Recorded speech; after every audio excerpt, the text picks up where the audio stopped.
In 2016, Republicans had the choice between Ted Cruz and Donald Trump. Now, ultimately, we picked Donald Trump, but why?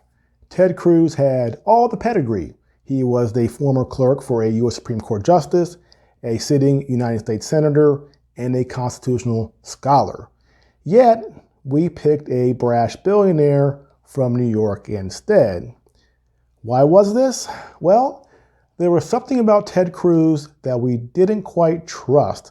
Something that said that when under pressure, that he might not hold up. And unfortunately, this current situation exemplifies just that.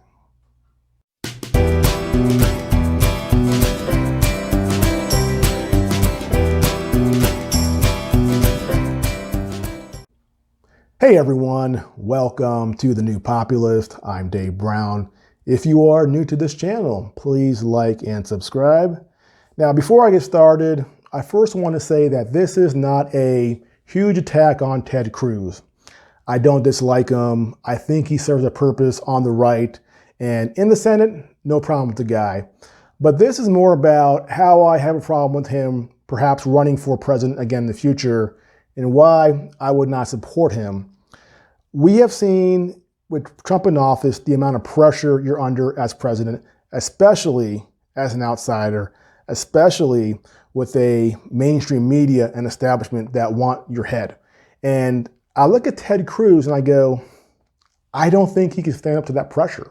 I don't think he could deal with what Donald Trump dealt with for 4 years. That concerns me. And because of that, again, I don't support him running for president. So on Tucker Carlson, he showed up to defend himself for his statement that January 6th was a terrorist attack. And first thing he does is starts to backpedal and say, that's not quite what I meant. It was not worded properly. I really meant this. Do I believe him? Not really. But here's what he said. Senator Cruz was game enough to come on tonight. We appreciate that. He joins us now. Senator, thanks so much for coming on. So I guess there are a lot of dumb people in the Congress. You're not one of them. I think you're smarter than I am. And you never use words carelessly. And yet you called this a terror attack when by no definition was it a terror attack. That's a lie. You told that lie on purpose, and I'm wondering why you did. Well, Tucker, thank you for having me on. When you aired your episode last night, I sent you a text shortly thereafter and said, listen, I'd like to go on because the way I phrased things yesterday, it was sloppy and it was frankly dumb. And I don't buy that. Whoa. I don't buy that. Look, I've known you a long time, since before you went to the Senate. You were a Supreme Court contender. You take words as seriously as any man who's ever served in the Senate. And every word, you repeated that phrase. I do not believe that you used that accidentally. I just don't. So, Tucker, as a result of my sloppy phrasing, it's caused a lot of people to misunderstand what I meant. Let me tell you what I meant to say. So Cruz's characterization of what he said was sloppy and dumb.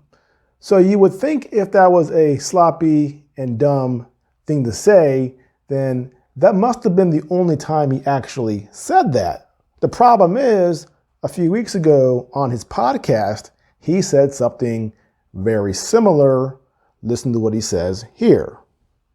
Democrats seized upon the aftermath of that day to try to score political points. And so one of the ways they score political points is in language. And listen, language matters immensely in all forms of discourse, but especially political communication. The word insurrection.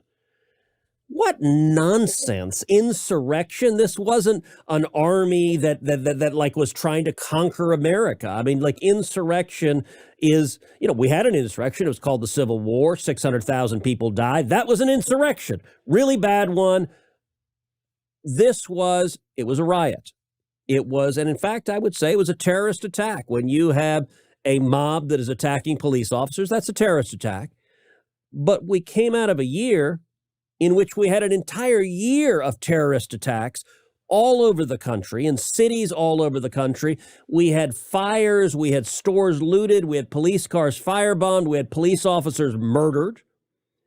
And the Democrats spent the entire year ignoring, whitewashing, covering it up, apologizing it, but even worse, celebrating. So how exactly is what he says here any different than what he said in front of Congress? You have to split hairs to find that difference. And the irony is that he points out that the left misuses language in order to attack the right, yet here he is apologizing for his language as being sloppy and dumb. So what exactly is he apologizing for? Because it's pretty clear he has been pretty consistent on saying this. Well, the answer is pretty obvious. He wants to run for president in the future, and almost overnight, he saw that opportunity disappear as the entire right came down on top of his head. So he quickly went on to Tucker Carlson to try to walk back his statements and do his whole mea culpa. And there again is where he is different than Donald Trump. Trump has taken a lot of flack about his position on vaccination. He's had both shots and his booster. And even in front of his own crowd, when they booed him for saying, get your boosters, get your shots, he didn't, apologize for it. He stood by it. He believes in it. Whether you agree with him or not, that's his position. And I would respect Ted Cruz more if he just stood by what he said instead of trying to walk it back and walk that tightrope. It doesn't make him look apologetic or more contrite.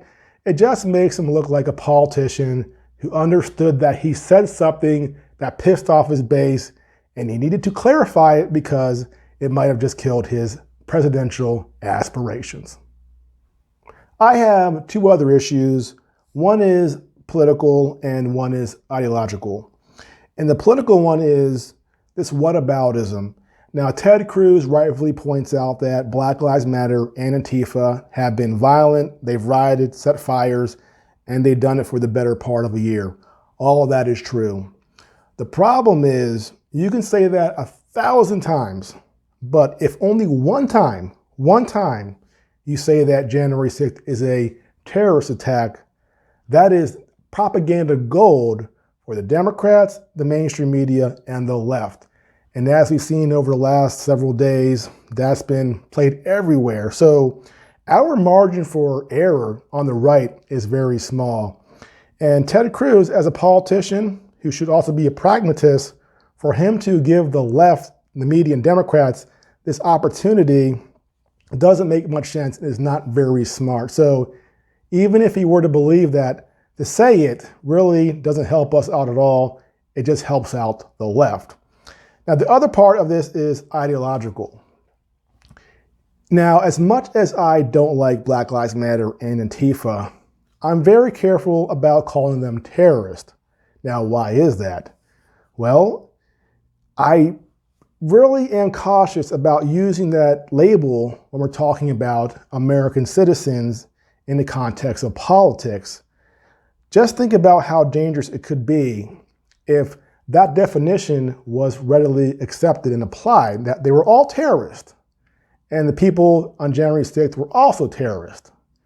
Do you, as a conservative, as a small government person, as a libertarian, want to expand that definition of terrorism to cover those people, because that gives the federal government, with all their tools, more opportunity to come after us, especially after what we've seen happen the last year with this DOJ and Merrick Garland going after grandmas who were there on January 6th, having the FBI do 6 a.m. raids of people who were seen in there taking selfies.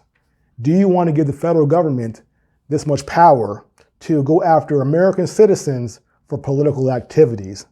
And as somebody who, on the right, somebody who doesn't like the Patriot Act, a Ron Paul guy in 2008, I find that incredibly scary. And so if Ted Cruz is a small government guy, a constitutionalist, for him to use that word terrorism in this context, I think is reckless from that point of view, that we are giving the federal government an amazing amount of power to come after us. And that is power that we know they will abuse. Well, that's it for now. Again, if you are new to this channel, please like and subscribe. I'll see you next time.